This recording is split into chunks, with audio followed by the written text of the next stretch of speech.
ഇന്ത്യക്കാരനായ മാഹിൻ നേരിട്ട ആ ബുദ്ധിമുട്ട് അത് ആ പയ്യൻ ചോദ്യം ചെയ്യുമ്പോൾ അതിന് കൃത്യമായി മറുപടി കൊടുക്കാൻ ജോർജ് കുളങ്ങരയ്ക്ക് സാധിക്കാത്തത് ജോർജ് കുളങ്ങരയുടെ ഉള്ളിലുള്ള വിഷമാണ് എന്നാണ് എനിക്ക് മനസ്സിലായത്. ജോർജ് കുളങ്ങര പോയപ്പോൾ കിട്ടിയ അക്സെപ്റ്റൻസ് മാഹിൻ പോകുമ്പോൾ എന്തുകൊണ്ട് കിട്ടിയില്ല എന്ന് ആ പയ്യൻ ചോദിക്കുന്ന ചോദ്യത്തിനെ സ്കിപ്പ് ചെയ്തുകൊണ്ട് പാകിസ്ഥാൻ വിഷയം എടുത്തു കാണിക്കുന്ന ഈ പറയുന്ന സന്തോഷ് ജോർജ് കുളങ്ങര ഇന്ത്യയിലുള്ള മുസ്ലിങ്ങളെ അപമാനിക്കുകയാണ് ചെയ്തിട്ടുള്ളത്. അതാർക്ക് മനസ്സിലായി? നിങ്ങൾ കുണ്ടാമണ്ടി ഫലം എന്ന് കേട്ടിട്ടുണ്ടോ? നമ്മൾ പറയുന്നത് കേട്ട് അത് കൃത്യമായി വ്യാഖ്യാനിക്കപ്പെടുന്നതിന് ശരിയായ രീതി എന്ന് പറയും. അതേസമയം നമ്മൾ പറയുന്നതൊന്ന് അവർ കേൾക്കുന്നതൊന്ന് അവർക്ക് മനസ്സിലായത് മറ്റൊന്നാകുമ്പോൾ ഉണ്ടാകുന്ന ഒരു പ്രത്യേകതരം അവസ്ഥയാണ് ഞാൻ കുണ്ടാമണ്ടി ഫലം എന്നതുകൊണ്ട് ഉദ്ദേശിക്കുന്നത്. പണ്ട് ബുദ്ധനാണ് പറഞ്ഞത്. നമുക്ക് കൃത്യമായി പറഞ്ഞ് മനസ്സിലാക്കാൻ പറ്റുന്ന സൗഹൃദങ്ങൾ നമ്മൾ കീപ്പ് ചെയ്യുക, അല്ലാത്തവരെ നമ്മൾ ഇഗ്നോർ ചെയ്യുക, അല്ലെങ്കിൽ നമ്മൾ പറയുന്ന വിപരീതാർത്ഥമായിരിക്കും അവരുടെ ഉള്ളിലേക്ക് കയറുക എന്നുള്ളതാണ് പറഞ്ഞതിൻ്റെ അർത്ഥം. ഇനി നമുക്ക് വിഷയത്തിലേക്ക് വരാം. സന്തോഷ് ജോർജ് കുളങ്ങര, പുള്ളിയും മാഹി രണ്ടുപേരും ട്രാവൽ വ്ളോഗേഴ്സാണ്. അപ്പോൾ ഇവരിൽ ആരുടെ വീഡിയോസാണ് നല്ലതെന്ന് തോന്നിയാൽ ബേസിക്കലി എനിക്ക് ഇവർ രണ്ടുപേരുടെ വീഡിയോ വലിയ ഇഷ്ടമായിട്ട് തോന്നാറില്ല. മീൻസ് ഞാൻ ഫേസ്ബുക്കിൽ കണ്ട ഒരു വീഡിയോ ഉണ്ട്, അത് ഈ ട്രാവലർ വ്ളോഗേഴ്സ് ചെയ്യുന്നത് തന്നെയാണ്. അയാളുടെ പേര് എനിക്ക് കറക്റ്റ് ഓർമ്മയില്ല, പക്ഷേ എനിക്ക് ഒരുപാട് ഇഷ്ടപ്പെട്ട വീഡിയോ ആണ്. കാരണം ഒരിടത്തേക്ക് പോയാൽ, ഇപ്പോൾ കന്യാകുമാരി പോവുകയാണെങ്കിൽ അവിടെ പോകുന്നതിന് എത്ര ചിലവ്, അവിടുത്തെ സ്റ്റേക്ക് എത്ര ചിലവ്, ഫുഡ് എക്സ്പെൻസ് എത്ര, എവിടെ നിന്നൊക്കെ ഫുഡ് കഴിക്കാം, എങ്ങനെയാണ് ക്ലീൻ, അങ്ങനെ കുറേ കാര്യങ്ങൾ പുള്ളി എക്സ്പ്ലെയിൻ ചെയ്തുകൊണ്ട് എനിക്ക് പുള്ളിയുടേത് കാണാനാണ് ഇഷ്ടം. പേര് ഓർത്ത് വയ്ക്കാത്തത് സത്യം പറഞ്ഞാൽ എൻ്റെ മിസ്റ്റേക്ക് തന്നെയാണ്. അങ്ങനെ ഇപ്പോൾ നിങ്ങൾ കണ്ട് സൂഹിക്കേണ്ട എന്നുള്ളതും അതിനകത്തുണ്ടെന്ന് വയ്ക്കാം. എനിവേ, നല്ല ട്രാവലർ വ്ളോഗേഴ്സ് ഉണ്ട്, ഒരുപാട് പേരുണ്ട്. സുജിത് ഭക്തനൊക്കെ നല്ലപോലെ ചെയ്യുന്ന ആളാണ്. ഈ ഇടയ്ക്ക് ഇത്തിരി പോലെ സംഗീതം തലയിൽ കയറി എന്നതൊഴിച്ചാൽ സുജിത് ഭക്തൻ്റെ ഇത് വ്ളോഗ് ഭയങ്കര സൂപ്പറാണ്. പ്രത്യേകിച്ച് ആ പെൺകുട്ടിയെ കൊണ്ടുപോകുമ്പം സുജിത് ഭക്തൻ്റെ ഭാര്യ കൂടെ ഉണ്ടെങ്കിലാണ് അയാളുടെ വ്ളോഗ് കുറച്ചുകൂടെ സൂപ്പറാകുന്നത്. അയാൾ തനിച്ചാണെങ്കിൽ എനിക്ക് ദേഷ്യമാണ് പിടിക്കാറ്. ഞാൻ ആ കുട്ടിയെ കൊണ്ട് പോകുമ്പോൾ അതൊക്കെ കാണാനൊക്കെ ഒരു രസമാണ്. അപ്പോൾ ആ വിഷയത്തിലേക്ക് വരാം. ഈ പറഞ്ഞ ഇത് പറയാനുണ്ടായ റീസൺ എന്ന് വെച്ചാൽ നമ്മുടെ മൈക്കില്ലാതെ പ്രസംഗിക്കുന്ന ഒരുത്തനുണ്ടല്ലോ നമുക്കിടയിൽ, ആളുടെ പേരാണ് ഫസൽ കാരട്ട്. നിങ്ങൾ കേൾക്കൂ എന്ന് പറഞ്ഞിട്ട് ഒരുമാതിരി ഈച്ചി വലിച്ച് ശ്വാസം പിടിച്ച് ഒരു കോലം കാണിക്കുന്ന ഫസൽ കാരട്ടിൻ്റെ വീഡിയോ കൂടിയാണ് ഞാനിത് ശ്രദ്ധിച്ചത്. അതിൽ സന്തോഷ് കുളങ്ങരയുടെ അടുത്ത് സീനിയർ ആയതുകൊണ്ട്, സന്തോഷ് ജോർജ് കുളങ്ങരയുടെ അടുത്ത് സീനിയർ ആയതുകൊണ്ട് തന്നെ ജൂനിയർ ഉള്ള മാഹി കുറച്ച് ചോദ്യങ്ങൾ ചോദിക്കുകയാണ്. തീർച്ചയായിട്ടും നമ്മൾ സീനിയേഴ്സിന് ഒരു റെസ്പെക്റ്റ് കൊടുക്കുമല്ലോ. അപ്പോൾ അവർ ചെയ്യുന്ന ചില കാര്യങ്ങളിൽ എന്തെങ്കിലും ഒരു വൈരുദ്ധ്യം ഉണ്ടെങ്കിൽ അവരുടെ അഭിപ്രായം എന്താണെന്നൊക്കെ അറിയാൻ വേണ്ടി ഒരു ചോദ്യം ചോദിക്കും. ഇതിനെ എടുത്ത് വെച്ചിട്ട് അതിനകത്തുള്ള ഏറ്റവും മോശപ്പെട്ട വശങ്ങൾ അവതരിപ്പിക്കുകയാണ് നമ്മുടെ ഫസലണ്ണൻ. അപ്പോൾ ഫസലണ്ണന് മനസ്സിലാകാൻ വേണ്ടിയിട്ട് ഞാൻ ഇതിനെപ്പറ്റി ഒരു എക്സ്പ്ലനേഷൻ തരാമെന്ന് വെച്ചു. പ്രയോജനം ചെയ്യുമില്ലെന്ന് എനിക്ക് അറിഞ്ഞൂടാ. ഫസലണ്ണൻ നമ്മൾ പറയണമെന്നും കേൾക്കാറില്ല. എനിവേ, നമുക്കതിലേക്കൊന്ന് പോകാം. ആദ്യം തന്നെ മാഹിൻ്റെ ആദ്യത്തെ ചോദ്യം എന്താണെന്ന് കേൾക്കാം. എനിക്ക് തോന്നുന്നു സാറിൻ്റെ യാത്രകൾ ഞാൻ പലപ്പോഴും കാണുന്ന ആളാണ്. ഇപ്പോൾ സാറ് നൽകുന്ന, ഇപ്പോൾ സഫാരി പരിപാടിയിലൂടെ നൽകുന്ന ഒരു രാജ്യത്തെക്കുറിച്ചുള്ള കുറച്ച് കാര്യങ്ങൾ, സാറിപ്പോൾ പല യാത്രകളും പോകുന്നത് പലപ്പോഴും ട്രിപ്പ് ഓൾറെഡി പ്ലാൻഡ് ആയിട്ടാണ്, പ്രീ ബുക്ക്ഡ് ആയിട്ടാണ്, അല്ലെങ്കിൽ ഓൾറെഡി ഒരു ഗൈഡിനെ കൊണ്ടാണ് പോകുന്നത്. അപ്പോൾ നമ്മൾ ഓൾറെഡി ഒരു ഗൈഡിനെ കൊണ്ട് ഒരു സ്ഥലത്തെ സാഹചര്യം വീക്ഷിക്കാനായിട്ട് നമ്മൾ പോകുമ്പോൾ നമ്മൾ ഒരു പരിധി വരെ അവിടെ താമസിക്കാതെ നമ്മൾ എടുക്കുന്ന കാഴ്ചകളും അത് മറ്റുള്ളവരിലേക്ക് കൊടുക്കുമ്പോൾ അതിൻ്റെ ഒരു യഥാർത്ഥ ഒരു റിയാലിറ്റി മാറുന്നുണ്ടോ എന്ന് ഞാൻ പലപ്പോഴും ചിന്തിച്ചിട്ടുണ്ട്. അപ്പോൾ അതിനെക്കുറിച്ചാണ് എനിക്ക് ചോദിക്കാനുള്ളത്. ആ ചോദ്യം വളരെ റെലവൻ്റ് ആയിട്ടാണ് എനിക്ക് തോന്നിയത്. അതൊരു എൻ്റെ ഒരു സംശയമാണ്. ഇപ്പം നമ്മളൊരു നാട്ടിലേക്ക് പോകുന്നു, ഇപ്പം ഉദാഹരണം പറയാം, ഞങ്ങളുടെ നാട്ടിൽ കുറച്ച് ഒരു പാറ ബേസ്ഡ് ആയിട്ടുള്ളൊരു സ്ഥലമുണ്ട്. അപ്പോൾ അത് കാണാനായിട്ട് ആൾക്കാർ വരുന്നു, അതിനെപ്പറ്റി ഒരു വീഡിയോ എടുക്കുന്നു, അത്ര തന്നെ ഇതിങ്ങനെയാണ്, ഇത്ര പേര് താമസിക്കുന്നു എന്ന് പറഞ്ഞ് പോകുന്നതിനേക്കാൾ നല്ലത് ഒരു 2 ദിവസം അവിടെ തങ്ങുകയാണെന്നുണ്ടെങ്കിൽ ആ നാട്ടുകാർ അവിടുത്തെ ഒരു രീതി കാര്യങ്ങൾ ഒക്കെ നമുക്ക് ജനങ്ങളിലേക്ക് എത്തിക്കാൻ പറ്റും എന്നുള്ളതാണ് പുള്ളിയുടെ സംശയമാണ്, പയ്യൻ്റെ സംശയമാണ്, ആ ചോദ്യമാണ് ചോദിക്കുന്നത്. അപ്പോൾ അയാൾക്ക് അതിനുള്ള ഉത്തരം ഇത് വളരെ വിശദീകരിച്ച് അവനൊരു ജിഹാദിയാണെന്നും ഈ പറയുന്നോ പിന്നെ എന്തൊരു ജിഹാദിയാണെന്നോ, ഇവനും അതുപോലെ തന്നെ ആ കമ്മ്യൂണിറ്റിയിൽ നിന്ന് വന്നവനാണ്, ഇതുവരെ മതം ഉപേക്ഷിച്ചിട്ടില്ല. പക്ഷേ അതിനകത്തുള്ള ബാക്കിയെല്ലാവരും, അവൻ്റെ ഉപ്പ ഉൾപ്പെടെ, അവൻ്റെ സഹോദരൻ, അവൻ്റെ അമ്മ, അവൻ്റെ സഹോദരി എന്ന് വേണ്ട അവൻ്റെ ഭാര്യ, എല്ലാവരും തന്നെ ജിഹാദികളാണ്. അവൻ മാത്രമാണ് ഒരു ഹിന്ദു, അല്ലെങ്കിൽ അവൻ മാത്രമാണ് ഒരു RSSകാരൻ എന്നുള്ള രീതിയിലാണ് ഈ ഫസൽ പറയുന്നത്. അതിന് മറുപടി കൊടുത്തത് കേൾക്കാം. അങ്ങനെ നിർബന്ധമില്ല. ഇപ്പോൾ നമ്മൾ ഒരു ആളിൽ നിന്ന് കേൾക്കുന്ന അത് മാത്രം അതുപടി ടെലികാസ്റ്റ് ചെയ്യുകയല്ല ചെയ്യുന്നത്. നമ്മളതിനെ ക്രോസ് ചെക്ക് ചെയ്യും. അതിന് നിരവധിയായ സാധ്യതകളുണ്ട്. ഇപ്പോൾ നമ്മൾ ഒരു ഗൈഡിൻ്റെ ഒപ്പമായിരിക്കും യാത്ര ചെയ്തിട്ടുണ്ടാവുക. പക്ഷേ ആ ഗൈഡിനൊപ്പം യാത്ര ചെയ്യുന്നതിന് മുമ്പ് തന്നെ ഏത് വഴിക്കാണ് പോകേണ്ടതെന്ന് നമ്മളാണ് തീരുമാനിക്കുന്നത്.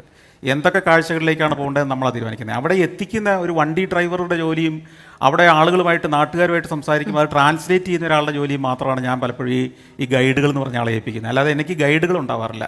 എനിക്കൊരു ട്രാൻസ്ലേറ്റർ കം ഡ്രൈവറേ എൻ്റെ യാത്രകളിൽ ഉണ്ടാവാറുള്ളൂ. അപ്പോൾ അവിടെ എന്താണ് ചോദിക്കേണ്ടതെന്ന് ഞാൻ ചോദിക്കുന്ന ചോദ്യത്തിന് അവർ ചോദിച്ചിട്ട് അതിന് മറുപടി മേടിച്ച് തരിക നാട്ടുകാരിൽ നിന്ന് ചെയ്യുന്നത്. പിന്നെ അതെല്ലാം ഞാൻ ഒരു അഭിമുഖം പോലെ ഷൂട്ട് ചെയ്യുന്നില്ലെങ്കിലും ഞാൻ അത്തരം ഡേറ്റ കളക്ട് ചെയ്തിട്ടാണ് ഞാൻ എൻ്റെ സ്ക്രിപ്റ്റിൽ ഉൾപ്പെടുത്തുന്നത്. ഈ ഒരൊറ്റ കാര്യത്തിൽ തന്നെ സന്തോഷ് ജോർജ് കുളങ്ങര എന്ന ആളുടെ ആ ധാർഷ്ട്യ മനോഭാവം അവിടെയുണ്ട്. പയ്യൻ ചോദിച്ചത് കൃത്യമാണ്. അങ്ങനെ നിന്ന് നമ്മൾ ഡീറ്റെയിൽസ് എടുക്കുന്നതായിരിക്കും കൃത്യമായ വിവരണം എന്നുള്ളതാണ് സത്യം, വാസ്തവം അതാണ്. പോയി വന്നു, ഞാൻ ഇവിടെ നിന്നു അങ്ങനെയല്ലല്ലോ. മാഹിൻ ചോദിച്ച ചോദ്യം കറക്റ്റാണ്. ഒരു ട്രാവലർ വ്ളോഗർ അയാൾ ചെയ്യേണ്ട ഡ്യൂട്ടി അത് കൃത്യമായി മാഹിൻ പറഞ്ഞു. മാഹിൻ ചെയ്യുന്നത് തന്നെയാണ് ശരി. ഇതിനകത്ത് മറ്റൊരു സിസ്റ്റം ഉള്ളത് കൊണ്ടല്ല, ആ പയ്യന് ഇന്നത്തെ പൾസ് അറിയാം. അതുകൊണ്ടാണ് സന്തോഷ് ജോർജ് കുളങ്ങരയ്ക്ക് ഒരുപാട് കാലം എടുക്കേണ്ടി വന്ന് റീച്ചിലേക്ക് എത്താൻ. പക്ഷേ ഇപ്പോൾ റീച്ച് ആണോ എന്ന് വെച്ചാൽ അത് ഓഫ്കോഴ്സ് റീച്ചാണ്. അന്ന് മറ്റൊരാൾ കോമ്പീറ്റ് ചെയ്യാനില്ല. മാഹിൻ നിൽക്കുന്ന പൊസിഷൻ അതല്ല, കോമ്പറ്റീഷൻ ഫീൽഡാണ്. അത്രത്തോളം ആൾക്കാരുണ്ട്. ഈവൻ സന്തോഷ് ജോർജ് കുളങ്ങരയുടെ ആ വീഡിയോസിനേക്കാൾ മുൻപിൽ നിൽക്കുന്ന ഒരു വ്യക്തിയാണ് മാഹിൻ എന്ന് ഞാൻ പറയും. കാരണം അത്രത്തോളം അക്സെപ്റ്റൻസ് കിട്ടി. റിസ്കി ഫാക്ടർ ഒക്കെ ഉള്ള ഇടങ്ങളിലേക്ക് ആ റിസ്ക് എടുത്തുകൊണ്ട് പോകാൻ തയ്യാറായി നിൽക്കുന്ന മാഹിൻ ഗ്രേറ്റ് തന്നെയാണ്. അവൻ ചോദിച്ച ചോദ്യം റെലവൻ്റ് ആണ്. പുള്ളി ഇവിടെ ഒരു രക്ഷപ്പെടൽ സംസാരമാണ് സംസാരിച്ചായിട്ട് എനിക്ക് ഫീൽ ചെയ്തത്. തീർച്ചയായിട്ടും ഒരു ഗൈഡിനെ കൊണ്ടുപോകുമ്പോൾ ആ ഗൈഡ് പറയുന്നിടമല്ലേ, ഇപ്പം നമ്മൾ ഒരിടത്ത് പോയാൽ അവിടെ ഒരു ഗൈഡ് ഉണ്ടാവും. ആ ഗൈഡ് പറയുന്ന സ്ഥലമല്ലേ നമുക്കറിയുള്ളൂ. നമുക്കെങ്ങനെ അറിയാം അവിടെ വേറെ എന്തുണ്ടെന്ന്? ആ നാട്ടിലുള്ള ഒരാൾ, ആ ഗൈഡ് അയാൾ സൂചിപ്പിക്കുന്ന സ്ഥലങ്ങളിൽ നമ്മൾ കാണുക. അല്ലാതെ സന്തോഷ് കുളങ്ങര എന്ത് വാഴയാണ് പറയുന്നത്? ഇപ്പം കേരളത്തിലുള്ള അങ്ങേര് തമിഴ്നാട്ടിൽ പോകുമ്പോൾ തമിഴ്നാട് മുഴുവൻ അങ്ങേർക്ക് അറിയാമോ? നെറ്റിൽ പോലും അവൈലബിൾ ആയതിനേക്കാൾ ഉപരി അവിടെ ഉള്ള ഒരു നാട്ടുകാരൻ്റെ അടുത്ത് ചോദിക്കുമ്പോൾ കിട്ടുന്ന ആ ഒരു ഇത് നമുക്ക് കിട്ടുമോ? ഇല്ല. അപ്പോൾ ഇയാൾ തപ്പിപ്പറക്കുകയാണ് അതിനകത്ത് ചെയ്തതെന്നുള്ളത് വ്യക്തം. ഇതിനെ പൊലിപ്പിച്ചുകൊണ്ടാണ് പസലെണ്ണം പറയുന്നത്. അതിലേക്ക് ഞാൻ വരുന്നതിന് മുമ്പ് രണ്ടാമത്തെ ചോദ്യം കേൾക്കാം. ഒരു ചോദ്യം എനിക്ക് ചോദിക്കാനുള്ളതെന്ന് പറയുമ്പോൾ, നമ്മൾ പല ആളുകളും ട്രാവൽ ചെയ്യാറുണ്ട്. ആക്ച്വലി നമുക്ക് സ്പെഷ്യലി ആസ് എ ഇന്ത്യൻ അല്ലെങ്കിൽ as A brown passport holder നമുക്ക് ട്രാവൽ എപ്പോഴും നമുക്ക് പ്രിവിലേജ് മാത്രമാണല്ലോ ട്രാവൽ എന്ന് പറയുന്നത്. അപ്പോൾ അതിനെക്കുറിച്ച് സാറിന് എന്താണ് പറയാനുള്ളത്? അതായത് നമ്മുടെ ട്രാവൽ, നമ്മൾ എവിടെ ട്രാവൽ ചെയ്യണം അല്ലെങ്കിൽ എവിടെ വെൽക്കം ചെയ്യണമെന്ന് ഡിസൈഡ് ചെയ്യുന്നത് പോലും ഓരോ കൺട്രിയുടെ ലോ മേക്കേഴ്സ് ആണ്. അപ്പോൾ അതിനെക്കുറിച്ച് എന്താണ് സാഹചര്യം പറയാനുള്ളത്? അത് സ്വാഭാവികമാണല്ലോ. ഓരോ രാജ്യത്തിനും മറ്റു രാജ്യങ്ങളെ കുറിച്ചൊരു കാഴ്ചപ്പാടുണ്ടാവും. ഇപ്പോൾ ഈ ദിവസങ്ങളിൽ ഒരു പാകിസ്ഥാനി, ഇൻവേർട്ടഡ് കോമയിൽ ഒരു പാകിസ്ഥാനിൽ നിന്ന് ഒരാൾ വിസയ്ക്ക് അപേക്ഷിക്കുമ്പം ഇന്ത്യയിലെ വിദേശകാര്യ മന്ത്രാലയം അല്ലെങ്കിൽ ആഭ്യന്തര വകുപ്പ് വ്യത്യസ്തമായ രീതിയിലായിരിക്കില്ലേ എന്നെ സമീപിക്കുക. 2 തവണ ചിന്തിക്കും, പലതവണ പരിശോധിക്കും ഇയാൾ എന്തിനു വരുന്നു എന്ന് പറഞ്ഞ പോലെ തന്നെ ഓരോ രാജ്യത്തിനും അവരുടെ പോളിസികളുണ്ട്. ആ പോളിസി ആ രാജ്യത്തിന്റെ നന്മയ്ക്ക് വേണ്ടിയാണ്. അല്ലാതെ യാത്ര ചെയ്ത് വരുന്ന ഒരാളുടെ നന്മയ്ക്ക് വേണ്ടിയോ ആ രാജ്യത്തിന്റെ നന്മയ്ക്ക് വേണ്ടി അല്ല ഒരു രാജ്യവും നിയമം ഉണ്ടാക്കുന്നത്. അമേരിക്ക നിയമം ഉണ്ടാക്കുന്ന അമേരിക്കൻ പൗരന്മാരുടെ സുരക്ഷിതത്വത്തിന് വേണ്ടിയും അവരുടെ നല്ല ഭാവിക്ക് വേണ്ടിയാണ്. അല്ലാതെ അവിടേക്ക് ഇന്ത്യയിൽ നിന്ന് യാത്ര ചെയ്ത ഒരാളുടെ നന്മയ്ക്ക് വേണ്ടിയിട്ടല്ല അവിടുത്തെ ഒരു നിയമവും. ഇന്ത്യയുടെ നിയമവും അങ്ങനെ തന്നെയാണ്. ഇന്ത്യൻ പൗരന്മാരുടെ നന്മയ്ക്ക് വേണ്ടിയാണ് ഇന്ത്യൻ നിയമങ്ങളെല്ലാം. അപ്പൊ നമ്മൾ അതിനെ അക്സെപ്റ്റ് ചെയ്ത് യാത്ര ചെയ്താൽ മതി. അതേ ഉള്ളൂ മാർഗം. നിങ്ങൾ കേട്ടില്ലേ? പാകിസ്ഥാനെ ഉൾപ്പെടെ എടുത്തു ഉദാഹരണം പറഞ്ഞ് മാഹിന്റെ മുന്നിലേക്ക് വെച്ചത് വളരെ വ്യക്തമാണ്. ഈ പറയുന്ന മാഹിന് യുദ്ധസമയത്ത് ഇസ്രായേലിൽ പോയ സമയത്ത് ഇസ്രായേലിലെ പോലീസുകൾ അവിടുത്തെ സൈനിക അതിലേക്ക് വരാം. പയ്യൻ ചോദിച്ച ചോദ്യം മറ്റൊരു രീതിയിലാണ്. ആ ചോദ്യം സന്തോഷ് ജോർജ് കുളങ്ങരയ്ക്ക് മനസ്സിലായിട്ടില്ല. ആദ്യം ചോദിച്ച പോർഷനിൽ നിന്നുള്ളത് കേൾക്കാതെ ലാസ്റ്റ് പോർഷൻ മാത്രമാണ് പുള്ളി കേട്ടത്. ആ ലാസ്റ്റ് പോർഷനിലെ ചോദ്യത്തിന്റെ ഉത്തരമായിട്ടാണ് പുള്ളി ഉത്തരം പറഞ്ഞിട്ടുള്ളത്. അതായത് ഒരു രാജ്യത്തിന്റെ സേഫ്റ്റി കൺസേൺ ചെയ്തിട്ടാണ് വിസ ഇഷ്യൂ ചെയ്യുക എന്ന് പറഞ്ഞു. അതിന് പുള്ളി ഉദാഹരിച്ചത് പാകിസ്ഥാനിൽ തന്നെയാണ്. വളരെ നല്ലൊരു കാര്യം. ഇതിൽ കൂടെ നിങ്ങൾക്ക് എന്ത് മനസ്സിലായി?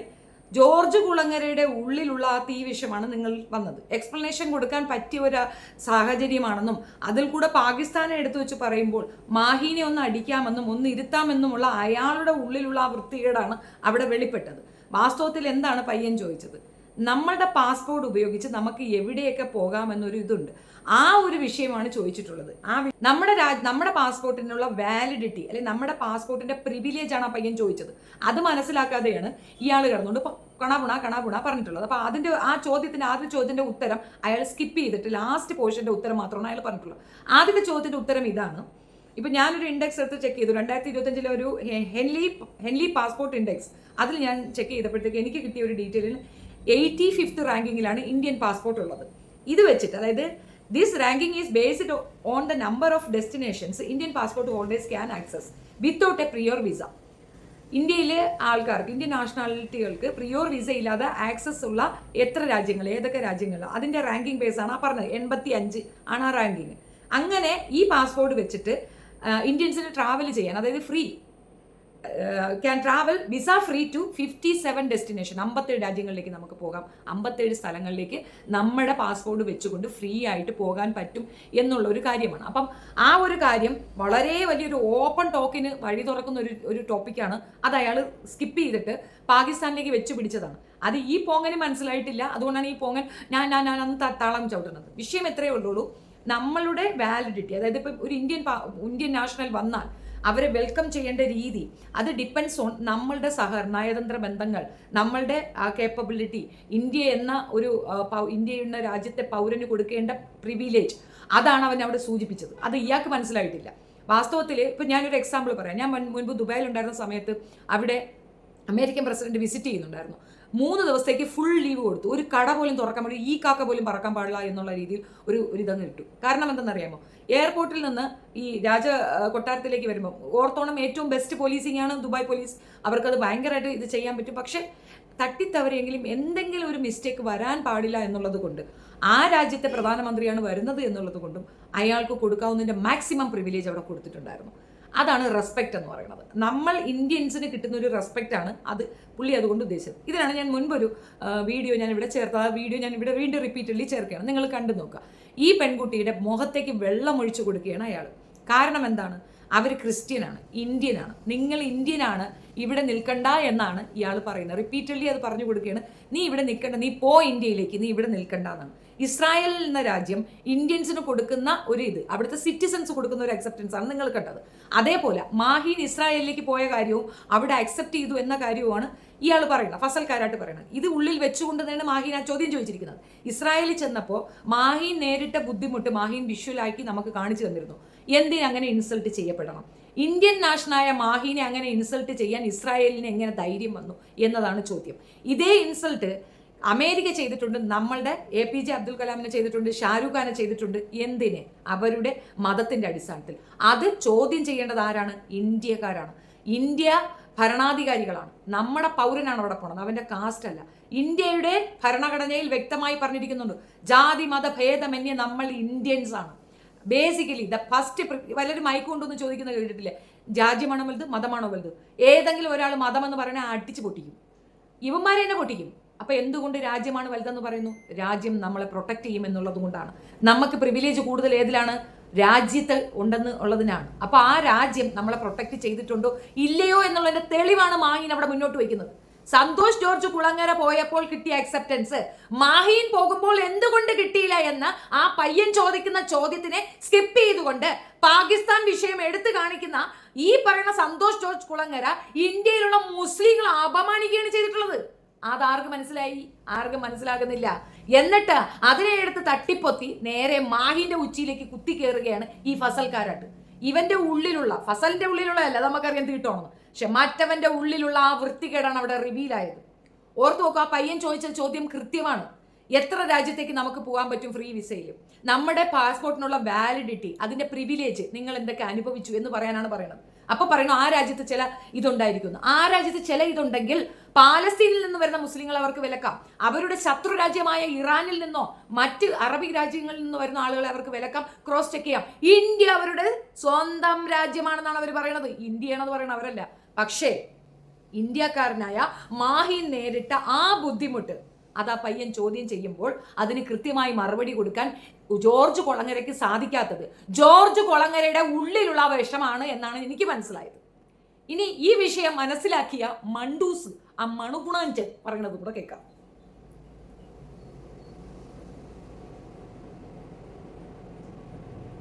എനിക്ക് തോന്നുന്നു സാറിന്റെ യാത്രകൾക്ക് വേണ്ടിയാണ്, അല്ലാതെ അവിടേക്ക് ഇന്ത്യയിൽ നിന്ന് യാത്ര ചെയ്യുന്ന ഒരാളുടെ നന്ദിക്ക് വേണ്ടി അല്ല തോന്നി. ഇന്ത്യൻ നിയമം അങ്ങനെ തന്നെയാണ്. ഇന്ത്യൻ പൗരന്മാരുടെ നന്ദിക്ക് വേണ്ടിയാണ് ഇന്ത്യൻ നിയമം. പാകിസ്ഥാനെ ഉൾപ്പെടെ എടുത്തു ഉദാഹരണം പറഞ്ഞ് മാഹിന്റെ മുന്നിലേക്ക് വെച്ചത് വളരെ വ്യക്തമാണ്.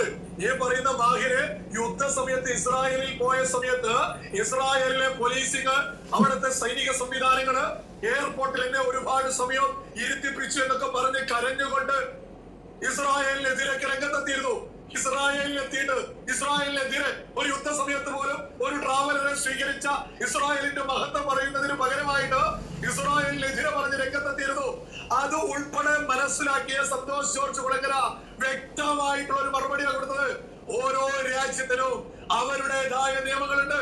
അത് ഇന്ത്യയുടേതാണെങ്കിൽ ഇന്ത്യയുടെ ജനതയുടെ സുരക്ഷ, അമേരിക്കയുടേതാണെങ്കിൽ അമേരിക്കയുടെ ജനതയുടെ സുരക്ഷ. പറയാതെ പറയുന്നു ഇസ്രായേലിലെ സുരക്ഷ അത് ഇസ്രായേലി ജനതയ്ക്ക് വേണ്ടിയിട്ടുള്ളതാണ്, അല്ലാതെ ട്രാവലർക്ക് വേണ്ടി ഉള്ളതല്ല എന്ന്. ഇവന്റെ മുന വെച്ചുള്ള ചോദ്യമൊക്കെ കേട്ടാൽ മനസ്സിലാകാതെ പോവാൻ ഇവന്റെ അടിമകളാണോ ആളുകള്? സന്തോഷ് ജോർജ് കുളങ്ങരക്ക് ഒരു വ്യക്തിയുടെ ചോദ്യം കേട്ടാൽ മനസ്സിലാവും ഏത് തരത്തിലാ ചോദ്യം വരുന്നത്. അതിനനുസരിച്ചുള്ള മറുപടി ഇവൻ കാട്ടിക്കൂട്ടിയതിന് ഉൾപ്പെടെയാണ് സന്തോഷ് ജോർജ് കുളങ്ങര കരണത്തടിച്ചതുപോലെ മാഹിന്റെ മുഖത്ത് തന്നെ മറുപടി കൊടുത്തിട്ടുള്ളത്. ഇവൻ ഓരോ വീഡിയോകള്, ഇവൻ ഓരോ പ്രവർത്തികള് നിരന്തരം ട്രാവൽ ചെയ്തുകൊണ്ട് മുന്നോട്ട് വെക്കുന്നത് ജിഹാദികൾക്ക് വേണ്ടിയിട്ടുള്ള ഇവരൊക്കെയല്ല ഇസ്രായേൽ എന്ന രാജ്യത്ത് പോയി ഇസ്രായേലിനെതിരെ. അതേപോലെ അതിനപ്പുറമായിട്ട് എന്തുണ്ടോ ജിഹാദികൾക്ക് വേണ്ടി ഒരു വാദം അവസരം കിട്ടുമ്പോ ചാടി വീണ് ചോദിച്ചോളൂ. ലോകരാജ്യങ്ങളിൽ യുദ്ധങ്ങൾ നടന്നത് പോലും മറ്റൊരു ദേശത്തെ പൗരനെ കൊന്നു എന്നൊരു കാരണം കൊണ്ടാണ്. ഇവിടെ നടന്ന മഹായുദ്ധങ്ങൾ എടുത്തു നോക്കിയാൽ മറ്റു രാജ്യത്ത് പോകുമ്പോൾ അവിടുത്തെ പൗരന്മാരെ അപമാനിക്കുകയും അവഹേളിക്കുകയും കൊല്ലുകയും ചെയ്യുന്നതിൻ്റെ ഫലമാണ് ഈ കാണുന്ന പ്രശ്നങ്ങളൊക്കെ ഉണ്ടാവുക. അങ്ങനെ ഉള്ളിടത്ത് നമ്മുടെ നാട്ടിൽ നിന്ന് ഒരാൾ പോയാൽ അവിടുത്തെ രാജ്യത്തെ സുരക്ഷാ മാനദണ്ഡങ്ങൾ പാലിക്കപ്പെടാത്തൊരു വ്യക്തിയാണെങ്കിൽ മാത്രം റിജക്ട് ചെയ്യണം. അതിനാണ് എമിഗ്രേഷൻ എന്നൊക്കെ പറയുന്നത്. ഇവിടുന്ന് ഒരാൾ കയറി പോകുമ്പോൾ ടൂറിസ്റ്റ് വിസ ആണെങ്കിൽ ഇപ്പോൾ എമിഗ്രേഷൻ ക്ലിയറൻസ് എന്തിനാണെന്ന്, അയാൾക്ക് കേസുണ്ടോ, അയാൾ ഇതുപോലൊരു കൊലപാതകയാണോ, ഇങ്ങനെ എന്തെങ്കിലും പ്രോബ്ലത്തിലാണോ എന്നുള്ള ക്ലാരിഫിക്കേഷൻ ആണ് ഇത്തരം എമിഗ്രേഷനിൽ കൂടെയൊക്കെ നമ്മൾ ക്ലിയർ ചെയ്യുന്നത്. അതേപോലെ അവിടെ ചെല്ലുമ്പോഴും അത് തന്നെയാണ്. ആ രാജ്യത്ത് എന്തെങ്കിലും രീതിയിലുള്ള ക്രൈം ഇയാൾ ചെയ്തിട്ടുണ്ടെങ്കിൽ അയാൾക്ക് അവിടെ ഇറങ്ങാൻ ഒക്കത്തില്ല. ട്രാവൽ ബാൻ ഉണ്ടാകുന്നത് എന്തുകൊണ്ടാണ്? ഇയാൾ മറ്റു രാജ്യങ്ങളിൽ പോയാൽ പ്രശ്നക്കാരാണ് എന്നുള്ളത് കൊണ്ട് അവൻ മറ്റൊരിടത്തേക്ക് പോകാൻ പാടില്ല എന്ന ലെവലിൽ അത് ക്രോസ് ചെയ്ത് വെക്കുന്നതാണ്. നിയമങ്ങളൊന്നും അറിയാതെ ഫസൽക്കാരാട്ടും ഈ പറയുന്ന ജോർജും അങ്ങ് തകർത്തു എന്നാണ് വിചാരിക്കുന്നത്. ജോർജ് പറഞ്ഞത് പൂർണ്ണമാണ്. നിങ്ങൾക്കാർക്കും പിടികിട്ടാത്ത അയാളുടെ ഉള്ളിലുള്ള ആ ഭീകര വൃത്തികെട്ട മതബോധം അവിടെ വർക്കൗട്ട് ചെയ്തെന്നാണ്. രണ്ടും ഇന്ത്യൻസ് ആണ്, രണ്ടും ട്രാവലേഴ്സ് ആണ്. ട്രാവലേഴ്സിനെ അക്സെപ്റ്റ് ചെയ്യുക എന്ന് പറയുന്നത് ഒരു രാജ്യത്തിന്റെ ടൂറിസം ഡിപ്പാർട്ട്മെന്റിന്റെ ഏറ്റവും നല്ല നടപടിയാണ്. കാരണം അവരിൽ കൂടെ അവരുടെ രാജ്യത്തിന് ഫ്രീ പ്രൊമോഷനാണ് കിട്ടുക. ആ പ്രൊമോഷൻ കണ്ട് ആളുകൾ അവിടേക്ക് ആകൃഷ്ടരാകും, കൂടുതൽ ട്രാവലേഴ്സ് വരും, കൂടുതൽ ടൂറിസ്റ്റുകൾ വരും, അതിൽ കൂടെ അവർക്കൊരു റവന്യൂ ജനറേറ്റ് ആകും. അതുകൊണ്ട് ഇത് ഫ്രീ പ്രൊമോഷൻ കൊടുക്കുന്ന ഇവരെ രാജകീയമായി സ്വീകരിക്കുകയാണ് ഓരോ രാജ്യങ്ങളും ചെയ്യേണ്ടത്. എന്തുകൊണ്ട് മാഹീൻ അങ്ങനെ ഒരു ഇൻസൾട്ട് ഉണ്ടായി? അപ്പോൾ ഇൻസൾട്ട് ചെയ്യപ്പെട്ടത് മാഹീനോ ഇസ്ലാം മതമോ അല്ലടാ പന്ന. ഇൻസൾട്ട് ചെയ്യപ്പെട്ടത് ഇന്ത്യയാണ്. ഇന്ത്യൻ നാഷണലായ നമ്മൾ ഓരോരുത്തരുമാണ്. ഇസ്രായേലിൽ ഇന്ത്യൻ നാഷണൽസ് അനുഭവിക്കുന്ന മോശപ്പെട്ട കാര്യങ്ങളാണ് ഇവിടെ തുറന്നു പറഞ്ഞത്. അവിടെ ഏറ്റവും കൂടുതൽ വിസ കിട്ടുന്നത് 2 ജോലികൾക്കാണ്: അപ്പി വാരാൻ, ഛർദിൽ വാരാൻ. അതിനാണ് ഇവിടുന്ന് മാക്സിമം ആളുകൾ അങ്ങോട്ട് തള്ളുന്നത്. വേറെ എന്ത് പണിക്കാണടാ? ഇന്ത്യൻസിനെ അവർ കാൽക്കുലേറ്റ് ചെയ്യണത് പോലും അത്തരത്തിലാണ്. അങ്ങ് വിപുലീകരിച്ച് തള്ളുകയാണ്. അല്ലാതെ ഒരു ജോലിയുള്ളവരൊന്ന് കാണിച്ചെന്ന് നേരെ ചെവേ കാണിച്ചതാ. ശതമാനത്തിൽ എത്ര ഉണ്ടാവും അറിയാം? മെജോറിറ്റി പെണ്ണുങ്ങൾ, മെജോറിറ്റി ആണുങ്ങൾ ഇവിടുന്ന് അവിടെ പോണത് ഈ ഒരു സർവീസിനാണ്. ജൂതന്മാർക്ക് ക്രിസ്ത്യാനികളോട് എന്താണെന്ന് ഈ കാണിച്ച വീഡിയോയിൽ തന്നെ ഉണ്ട്. അപ്പോൾ ഇത് കൃത്യമായി പറഞ്ഞു കഴിഞ്ഞാൽ നോക്ക്, അവന്റെ വീഡിയോ കണ്ടാൽ നമ്മളെ സ്വരവും ഉയർന്നു പോകുന്നു എന്നുള്ളതാണ്. ഇവന്മാരുടെയൊക്കെ ഉള്ളിലുള്ള ജാതീയ ബോധം വെളിവാകുന്നത് ഇങ്ങനെയാണ്. സുജിത് ഭക്തൻ ഇത് തന്നെയായിരുന്നു. അവന്റെ ഉള്ളിലുള്ള ആ വൃത്തികെട്ട RSS സംഗീസം പുറത്തേക്ക് വന്നതും ചില വീഡിയോ അവൻ റിയാക്ട് ചെയ്യാൻ തുടങ്ങിയപ്പോഴാണ്. ഇതുപോലുള്ള വേദികളിൽ ചോദ്യം ചോദിക്കുമ്പോൾ നഴുവി ഓടുന്ന ഈ ജോർജ് കുളങ്ങരയുടെ ഉള്ളിലുള്ള ആ വിഷമാണ് ഈ പയ്യൻ വെളിയിൽ കൊണ്ടുവന്നത്. അവൻ ചോദിച്ച ചോദ്യം എന്ത്, ഇവന്റെ ഉത്തരം എന്ത്? നമ്മുടെ പാസ്പോർട്ടിന് ഒരു വാലിഡിറ്റി ഉണ്ട്. അത് ഏറ്റവും കൂടുതൽ അനുഭവിച്ച വ്യക്തിയാണ് ഞാൻ. വിദേശ രാജ്യത്ത് ഇപ്പം എൻ്റെ വണ്ടി ഒരു പാകിസ്ഥാനിയുമായിട്ട് ആക്സിഡന്റ് ഉണ്ടായി എന്ന് വയ്ക്കാം. അവിടെ നമ്മൾ പോലീസ് വന്ന് നമ്മുടേത് പരിശോധിച്ചാൽ നമ്മൾ എന്ത് പറയണം അത് വിശ്വസിക്കും. കാരണം നമ്മൾ അങ്ങനെ നുണ പറയാനോ ശല്യത്തിനോ പോകില്ല. അതേസമയം പാകിസ്ഥാനെടുത്ത് അപ്പം തന്നെ എഴുതി ഫൈനാണ് കൊടുക്കുന്നത്. കാരണം അവൻ്റെ ഭ്രാന്ത് പിടിച്ച ഓട്ടിക്കൊക്കെ അവർക്കറിയാം. ഒരു ഡ്രൈവർ എന്ന നിലയിൽ നമ്മൾ എത്രത്തോളം വൃത്തിയായിട്ട് വണ്ടി ഓടിക്കുമെന്നും അവൻ എങ്ങനെയാണ് ഓടിക്കുകയെന്നോ അവർക്ക് നല്ല ബോധമുണ്ട്. അതേപോലെ ഒരു അടിപിടി കേസാവട്ടെ, ഇന്ത്യനും പാകിസ്ഥാനിയാണ് അവിടെ ചെല്ലുന്നത്, പാകിസ്ഥാനിക്ക് നല്ല അടി കിട്ടും. ഇന്ത്യന് ഓണർഷിപ്പ് ചേറിട്ട് കൊടുക്കും. അതെന്തുകൊണ്ടാണ്? അത് ഇന്ത്യയോടുള്ള റെസ്പെക്റ്റാണ്. ആ റെസ്പെക്റ്റിനെ പറ്റി ആ പയ്യൻ ചോദിക്കുമ്പോൾ, ആ പേഴ്സൻറ്റേജ് 85 റാങ്കിലാണോ അല്ലയോ എന്നതിനെ പറ്റി ചോദിക്കുമ്പോൾ, നിങ്ങൾക്കതിൻ്റെ പ്രിവിലേജ് ഉണ്ടായോ എന്ന് ചോദിക്കുമ്പോൾ, രാജ്യത്തിൻ്റെ സുരക്ഷ പറയുന്ന കുളങ്ങരയ്ക്ക് ഒരു വാഴയും അറിയില്ല എന്നുള്ളതിൻ്റെ തെളിവാണത്. ഇനി ഒന്നും കൂടെ പറയാം. നമ്മൾ ചുറ്റി സഞ്ചരിക്കുന്നവരടുത്ത് മതം ചോദിച്ചാൽ മതമില്ലെന്ന് പറയും, ഇല്ലെന്ന് തന്നെ പറയും. എൻ്റെ ഒരു അനുഭവം അതാണ്. നമ്മൾ ഒരുപാട് സഞ്ചരിച്ചാൽ മതി, ഒരുപാട് സംസ്കാരങ്ങൾ കാണുകയും ഒരുപാട് മനുഷ്യരെ പരിചയപ്പെടുകയും ചെയ്യുമ്പോൾ നമ്മൾ പൊട്ടക്കിണറ്റിലെ തവളകളിൽ നിന്ന് മാറി സഞ്ചരിക്കും. ഈ പൊട്ടക്കിണറ്റിലെ തവളകൾക്കാണ് കൂടുതൽ ഇതാണ് ലോകമെന്ന് തോന്നുന്നത്. ചുറ്റു സഞ്ചരിക്കുക, നമ്മളെക്കാൾ നല്ല രീതിയിൽ ജീവിക്കുക, നമ്മളെക്കാൾ മോശ രീതിയിൽ ജീവിക്കുന്നവരെയും നമ്മൾ കാണുക. അപ്പം നമുക്ക് മനസ്സിലാവും നമുക്ക് കിട്ടിയത് എന്താണെന്ന് ഉള്ളത്. അതേപോലെ സംസ്കാരം, നമ്മളുടെ സംസ്കാരം ഇത്, നമ്മളുടെ മതരീതി ഇതല്ലാതെ മറ്റൊരു രീതി അന്വേഷിച്ച് പോകുന്നവരുണ്ട്, അല്ലെങ്കിൽ ആ രീതിയിലുള്ളവരുണ്ട്, അങ്ങനെ ജീവിക്കുന്നവരുണ്ട്. ഇത് നമ്മൾ പോയി കാണുമ്പം നമുക്ക് മനസ്സിലാവും നമ്മളുടെ ഇട്ടാവട്ട ലോകമല്ല ലോകം വലുതാണ് എന്നുള്ളത്. ഇവിടെ വാസ്കോഡ ഗാമ വന്ന് ഇറങ്ങിയപ്പോഴത്തേക്കാണ് ഇവിടുത്തെ കൊച്ചി രാജാവിന് പോലും മനസ്സിലായത് ഇങ്ങനെയൊക്കെ ആളുകൾ ഇവിടെ ഉണ്ടായിരുന്നു. അതുപോലെയാണ്, ഇത് മാത്രമാണ് ഒരു ലോകമെന്ന് ചിന്തിക്കുന്നവരടുത്തൊന്നും പറയാൻ ഒക്കത്തില്ല. അപ്പം അതിനൊക്കെ ഒരു നാണക്കേടായിട്ടാണ് എനിക്ക് ഈ ജോർജ് കുളങ്ങരയെ ഇപ്പോൾ മനസ്സിലായത്. മാഹീനുമായിട്ടുള്ള ഈ ഇൻ്റർവ്യൂയുടെ പൂർണ്ണരൂപം ആരുടെയെങ്കിലും കയ്യിലുണ്ടെങ്കിൽ എൻ്റെ വാട്സപ്പിലേക്ക് ഇതിൻ്റെ ഒരു കോപ്പി കൊണ്ടിടുക. ഞാൻ ഒരുപാട് സെർച്ച് ചെയ്ത് എനിക്ക് കിട്ടിയിട്ടില്ല. ഇതിൽ കൂടെ കിട്ടിയതിൻ്റെ വെച്ചിട്ടാണ് ഞാൻ റെഫർ ചെയ്ത് പറഞ്ഞത്. എങ്കിൽ ബാക്കി കൂടെ കണ്ടു കഴിഞ്ഞാൽ എനിക്ക് കൂടുതൽ പറയാൻ കഴിയുമെന്നാണ് എൻ്റെ ഒരു വിശ്വാസം. നിങ്ങൾക്ക് എന്ത് മനസ്സിലായി എന്നുള്ളത് നിങ്ങൾ വീഡിയോയിൽ കമൻറ്റിൽ രേഖപ്പെടുത്തുക. കമൻറ്റ് ഇമ്പോർട്ടൻ്റ് ആണ്. Please support me by comments. നിങ്ങൾ തീർച്ചയായിട്ടും കമൻറ്റ്സ് ഇടണം. കമൻറ്റ്സ് ഇട്ടാൽ മാത്രമേ എനിക്ക് നിങ്ങൾക്ക് ഇതിനകത്ത് എന്താണ് നിങ്ങളുടെ അഭിപ്രായം എന്നറിയാൻ പറ്റൂ. പലരും ഭയന്നിരിക്കുന്നതാണ്, അയ്യോ വഴക്ക് പറയുമോ തെറി പറയും, ഒന്നുമില്ല കേട്ടോ. നിങ്ങൾ പറയുന്ന നിങ്ങളുടെ അഭിപ്രായം എന്താണെന്ന് കേൾക്കാൻ വേണ്ടി തന്നെയാണ് കമൻറ്റ് ബോക്സ് ഞാൻ ഓപ്പൺ ചെയ്ത് വെച്ചിരിക്കുന്നത്.